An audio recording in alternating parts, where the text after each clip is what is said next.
The real battleground today isn't between progressives and conservatives, it's between liberals and authoritarians. Hello, welcome to Dangerous Policy, a channel aimed at intelligent people wanting to discuss important issues facing life and society. My name is Crispin, and as the world deals with COVID-19, the pandemic, as vaccines are being rolled out across the world, different governments are looking at measures, both incentives and sticks, to encourage people to become vaccinated and therefore return to normal civic life.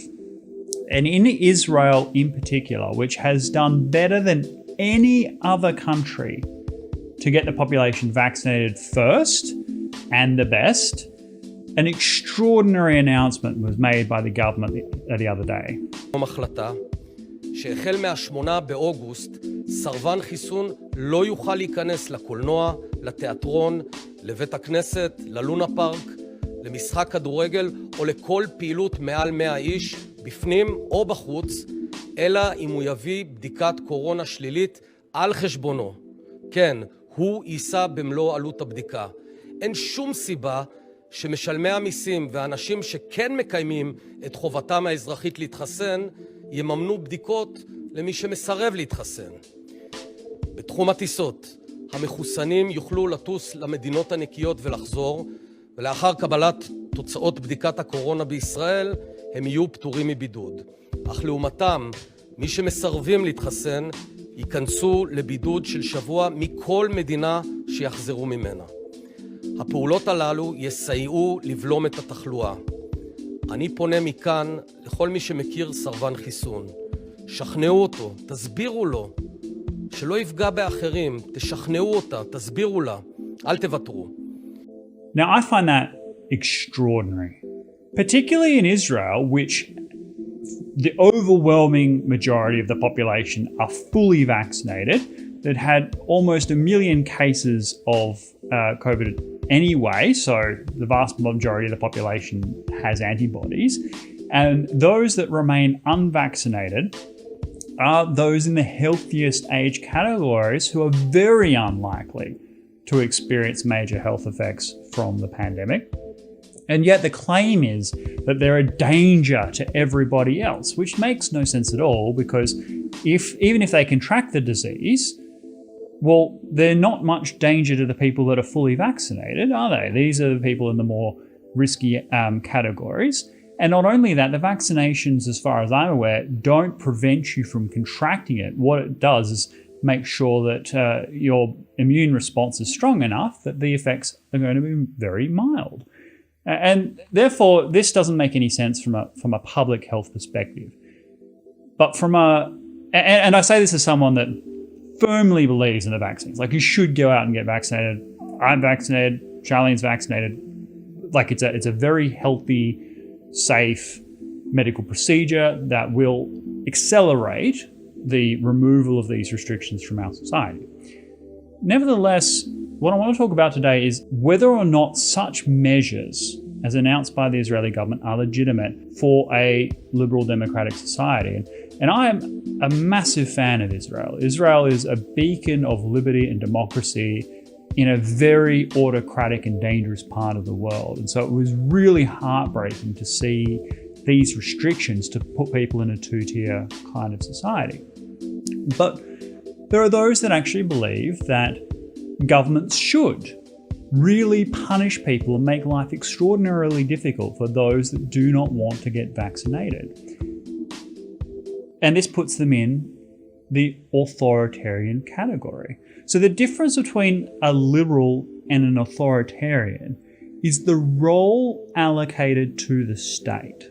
If you believe that the state is the foundation of truth and that politics is about the distribution of power so that power can be allocated and controlling of the population to conform with that truth, then you are an authoritarian. That is, that you can allow the state to punish people for not complying with government directives that are not necessarily related to criminal law. A really good example of this is a conversation I had with my friend. We were talking about vaccinations more broadly, not to do with the pandemic, but just the normal vaccinations that people give to their children and that people get for their flu shots and so forth.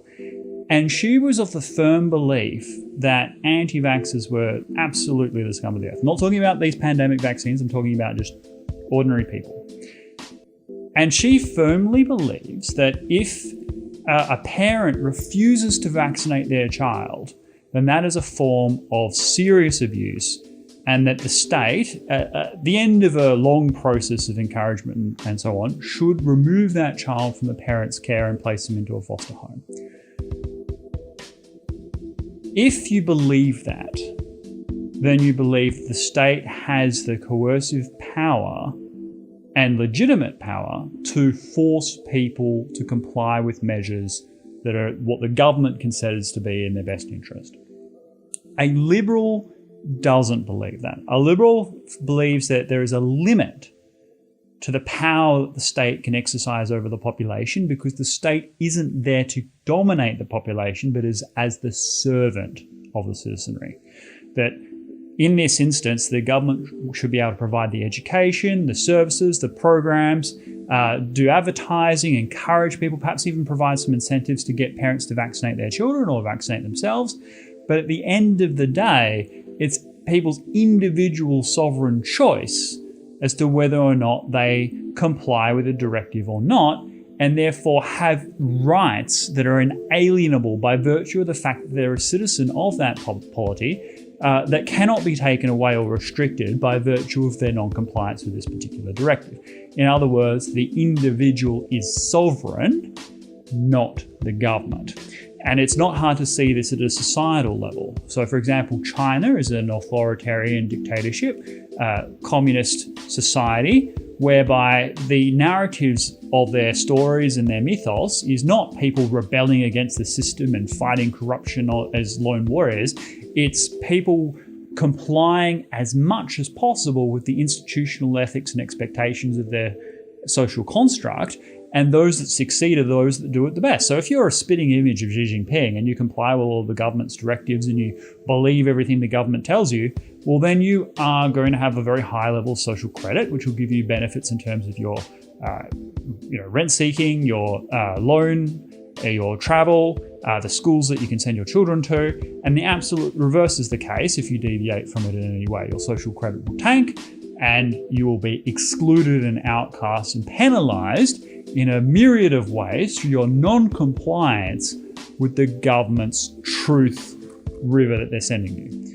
In the case of Western liberal democracies, the reverse should be true, that sovereign individuals express things in a marketplace of ideas. There is no dominance of the truth, that is a constantly negotiated set of ideas, and that people have a right to hold ideas that may be untrue, that may be misinformation, that may be downright repugnant as long as they're not actively harming people, in which case the state has no role but to facilitate their entitlement to do that, right? The role of the state is there to enable people to have these exchange of ideas and to progress society forward. It is the civil society that actually makes these changes, not the government.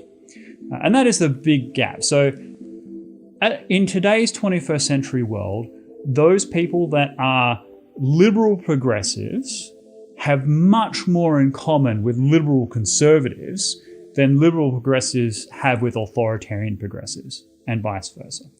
The real axiom of political contestation is the role of the state. If you believe that the state has the overwhelming coercive means and is entitled to it, then you're an authoritarian.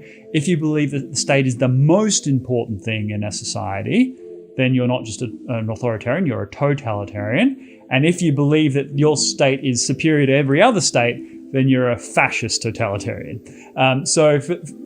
This is the dangerous road that authoritarianism is on.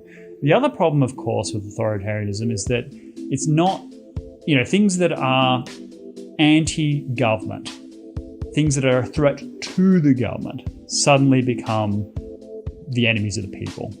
So For example, if you are critical of the government, if you're exposing government corruption, well, it's very unlikely that in an authoritarian society you have a very high social credit system, even if what you're saying is in the interest of both the state and the people. And only liberal societies do that. So in the case of forcing people to undergo vaccination, what you are doing is you're persecuting a group of people. You're not proving them wrong in their views not to get vaccinated.